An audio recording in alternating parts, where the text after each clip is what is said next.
Les ambulances sont déjà là, les pompiers sont déjà arrivés, les premiers secouristes, parce que je ne sais pas qu'est-ce qui est arrivé, là. La mort cérébrale a été constatée pour Justin. Je suis tombée sur une annonce d'une médium.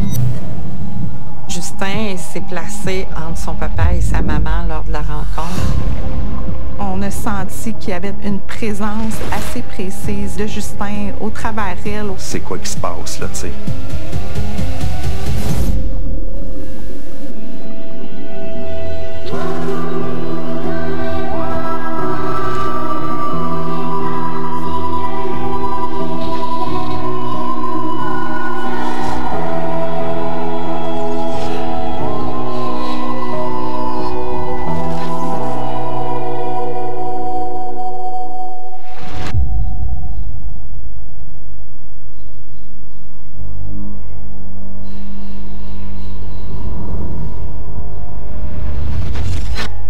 Ce que je me souviens d'eux, c'est un couple charmant, un couple gentil, un couple fébrile, c'est bien sûr, parce que quand ça touche les enfants, c'est doublement des rencontres plus fébriles pour nous, les médiums.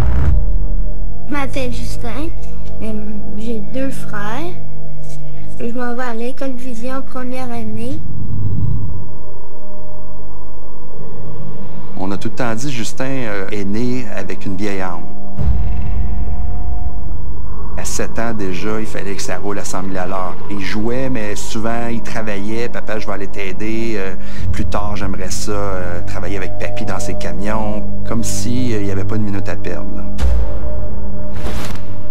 Justin avait les yeux bleus comme le ciel, les cheveux très flamboyants, très curieux de tout dans l'apprentissage. Il voulait tout voir, tout savoir. Il est très mature, une vieille âme.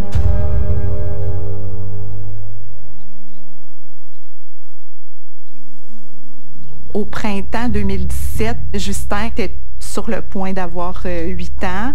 Ensuite, on avait Émile qui avait 5 ans et demi environ et Victor venait tout juste de fêter son 2e anniversaire. Wow! Le 17 juin 2017, c'était au tour de son meilleur ami Elliot de fêter ses 8 ans. C'était festif, là. Il y avait de l'excitation dans l'air de tout le monde.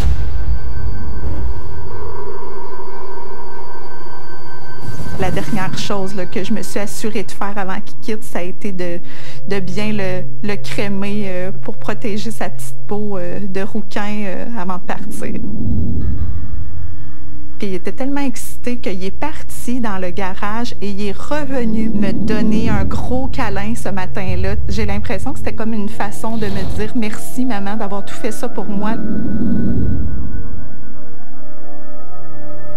On se rend sur place, on arrive là-bas. Justin, lui, est déjà parti. Il n'a pas eu le temps de dire bye, là. Il a juste dit bye, papa, puis il n'a pas fini sa phrase, il est déjà parti. T'sais. C'était une belle journée pour lui qui s'annonçait. Peut-être 5 minutes après que je sois parti, je croise l'ambulance sur le boulevard Parkland. Une ambulance parmi tant d'autres. Je voyais Yannick, le papa d'Elliot, insistant à appeler sur mon téléphone cellulaire. Je rappelle Yannick. Tout de suite, dans son thème de voix, je sens qu'il y a quelque chose. C'est quoi qui se passe, là, tu sais. Quand j'arrive sur place, déjà, les ambulances sont déjà là, les pompiers sont déjà arrivés, les premiers secouristes. Puis je vois les premiers répondants sur le patio de la piscine faire les réanimations à Justin.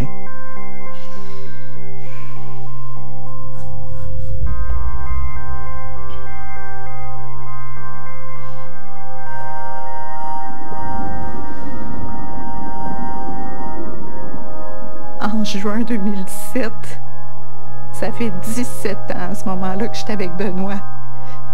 J'ai jamais entendu sa voix comme ça au téléphone. En fait, je comprenais pas. Je l'entendais juste souffler très, très fort.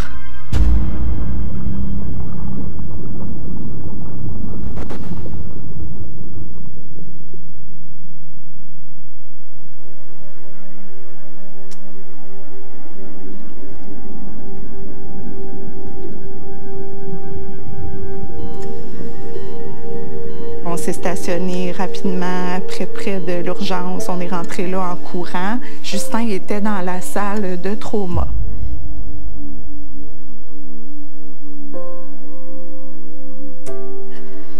son beau petit corps étendu sur une planche. On lui avait mis des blocs pour pas bouger sa tête. Il y avait encore le petit corps tout humide de piscine. Puis là, on venait de nous annoncer en fait qu'il y avait eu un retour de pouls en fait. Justin avait les yeux ouverts. Il avait les beaux yeux bleus, mais il avait les petits yeux tout vitreux. Son regard était vide, puis il sentait bon encore la crème solaire.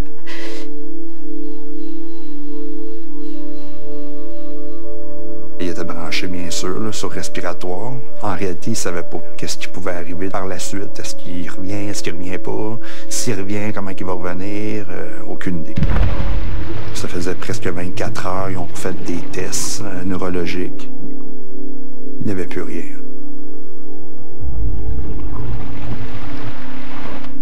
Vers 13h le dimanche, le 18 juin 2017, la mort cérébrale a été constatée pour Justin. Pendant une fête d'amis, Justin Lefebvre s'amusait avec d'autres enfants à retenir sa respiration sous l'eau.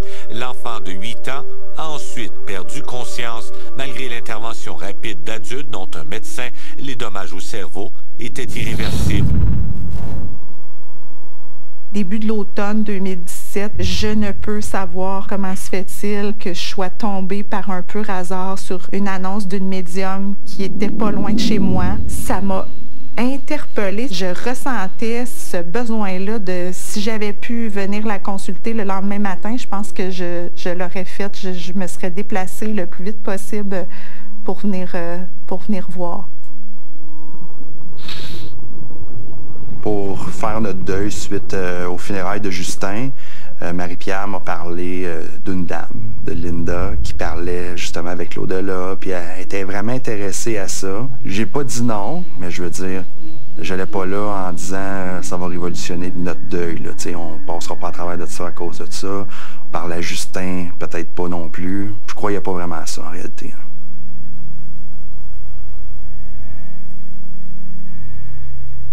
Je fais la communication avec les gens qui sont décédés depuis déjà 22 ans. J'arrive à le faire en demandant une photo de la personne décédée. Et je vois bien la réaction du papa et la maman qui sont étonnés de voir tous les détails que je leur donne de leur fils que je ne connais pas. Aussi loin que je me souviens, je voyais des défunts. Ça m'a comme fait un choc. Il y a quelqu'un dans ma chambre. Je savais pas que la maison était à ce point-là hantée. Enfance paranormale, jeudi 19h30 à Canal T.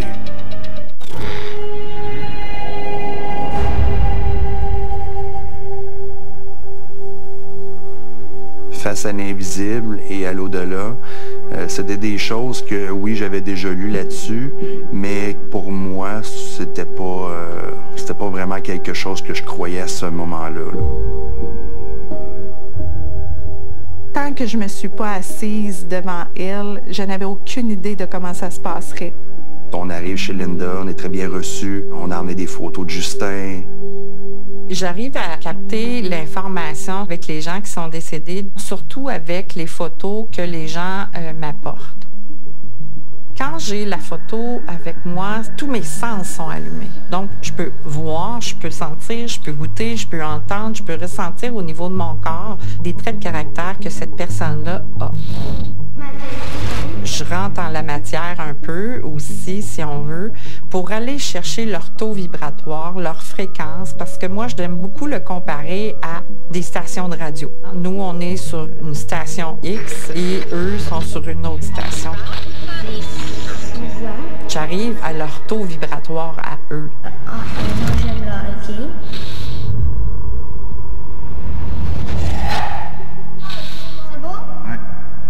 Assez rapidement, on a senti qu'il y avait une présence assez précise de Justin au travers elle, au travers ce qu'elle était physiquement.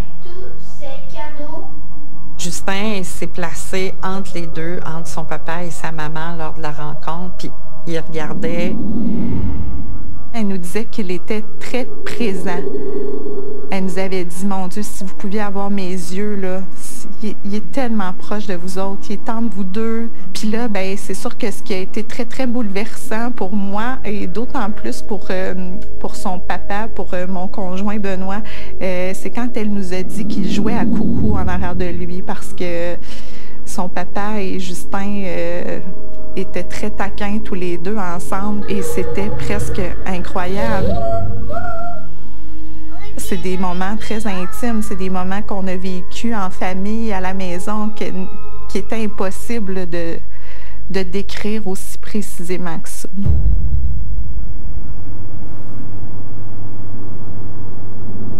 Elle regardait beaucoup Benoît, puis elle disait à Benoît, il y a eu beaucoup de routes avec Justin, il y a eu beaucoup de promenades en voiture, puis vous partagez l'amour de la musique ensemble.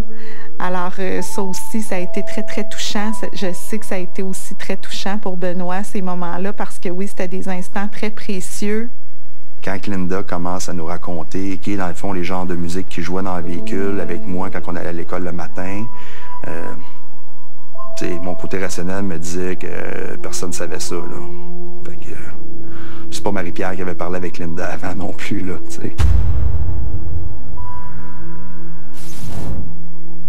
La relation entre un défunt et ses proches sur Terre peut varier dépendamment de ce qu'ils ont à faire ensemble. Certains défunts vont avoir besoin d'aider, de contribuer au développement spirituel de leurs proches qui restent. Certains défunts vont aussi avoir besoin de rester proches des plans terrestres pour réconforter leur famille parce qu'ils les voient endeuillés, ils les voient vraiment dans la souffrance, particulièrement lorsque c'est un enfant. C'est une mort qui est très difficile à accepter.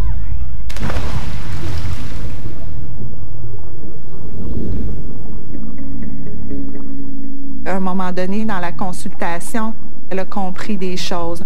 Je me souviens avec Justin que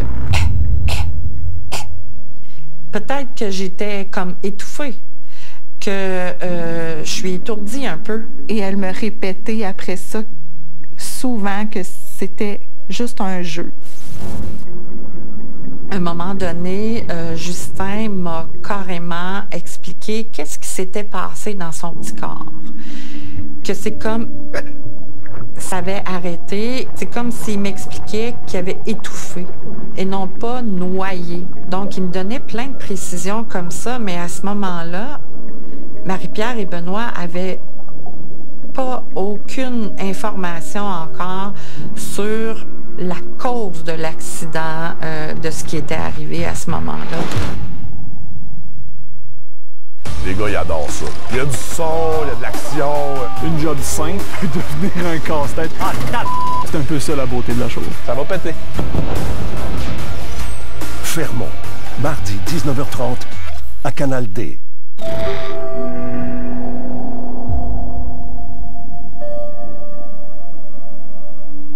Durant la consultation, il y avait quand même des moments assez précis sur les mots qu'il utilisait à tous les jours avec nous. On comprend à ce moment-là, en étant beaucoup moins sceptique à l'idée, là, que les messages que Linda nous passe, ça vient vraiment de Justin. À un moment donné, elle nous regarde et elle me dit, je vois des images d'un bel arbre, un beau jeune arbre. Et cet arbre en question-là, en fait, nous a été offert aux funérailles de Justin.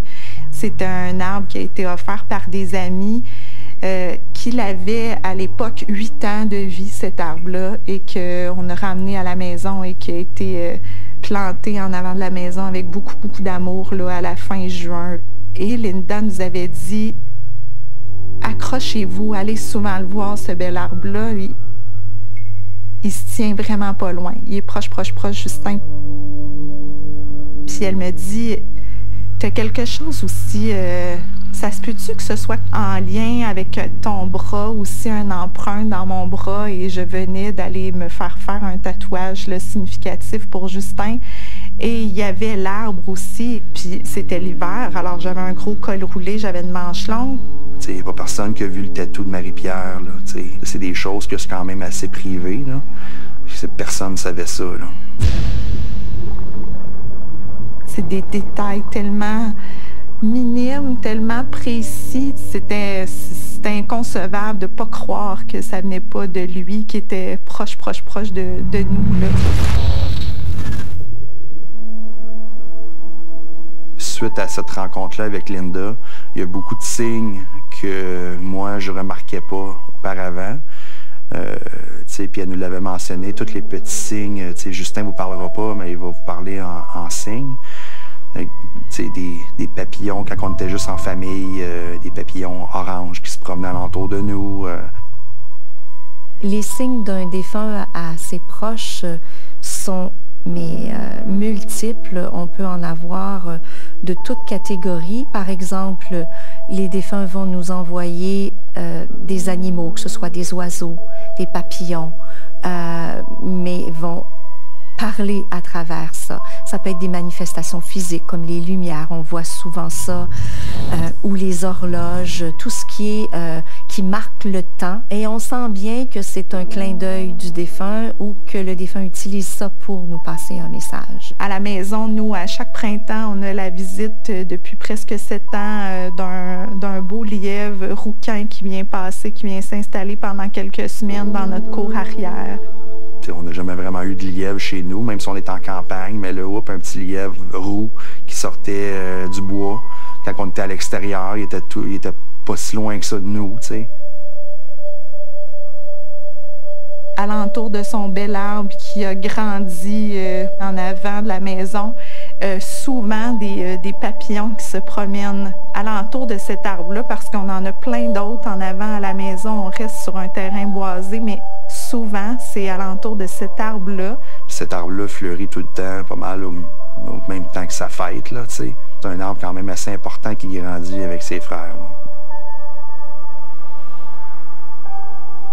Lors des funérailles, on avait mis la musique We Are the Champion. C'était une musique qu'il aimait beaucoup, là, Justin. Il jouait au hockey, fait qu'on entendait souvent cette musique-là dans les arénas. Juste cet été, on était en vacances, on était en train de dîner dans un restaurant. Puis en dînant, cette musique-là est partie. T'sais. C'est quand même drôle là, que ces choses-là arrivent, fait qu'on se permet de dire que c'est Justin qui nous fait un clin d'œil. J'aime le hockey. Les défunts vont aussi chercher à communiquer avec nous par les odeurs, que ce soit un parfum, une odeur de crème, une odeur même de nourriture. Hein. Ils vont choisir une odeur qu'on peut reconnaître et qui va nous permettre à nous sur Terre de les identifier.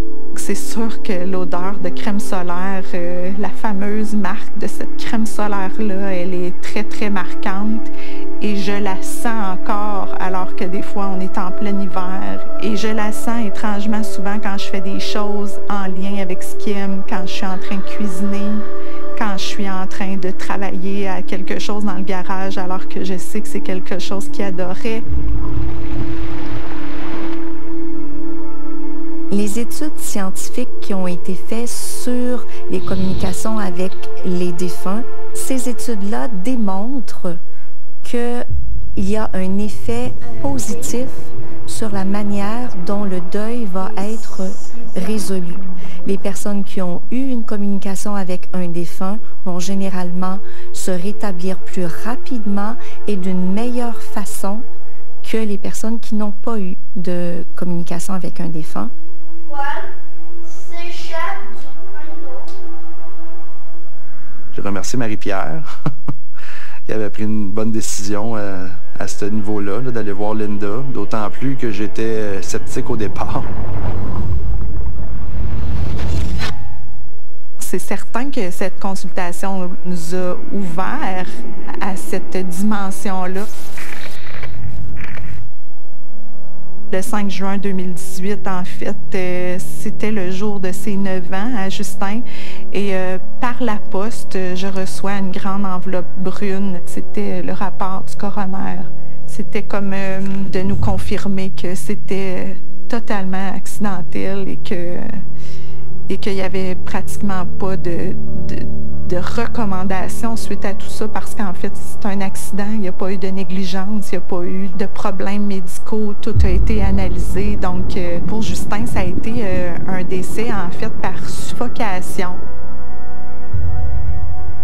Quelques mois après la visite de Marie-Pierre et Benoît, le rapport du coroner confirmait exactement ce que Justin avait précisé lors de la consultation.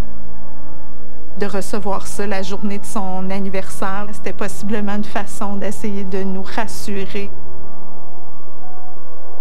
Je pense que je me croyais bien ouverte, sans jugement par rapport à tout ça, mais j'ai l'impression que tant qu'on n'a pas vécu peut-être quelque chose de concret ou en lien avec un être qui est proche de nous décédé, c'est difficile concrètement d'y croire peut-être pour vrai ou d'avoir des preuves ou d'avoir l'impression que ça existe pour vrai. Je demeure convaincue qu'il y a quelque chose qui se passe et ça me fait du bien d'y croire. Et je veux continuer d'y croire, c'est certain. Moi, j'aime le hockey. Tu joues au hockey avec papa? Ouais. Qu'est-ce que tu veux faire quand tu vas être grand? Travailler avec des camions. Bye!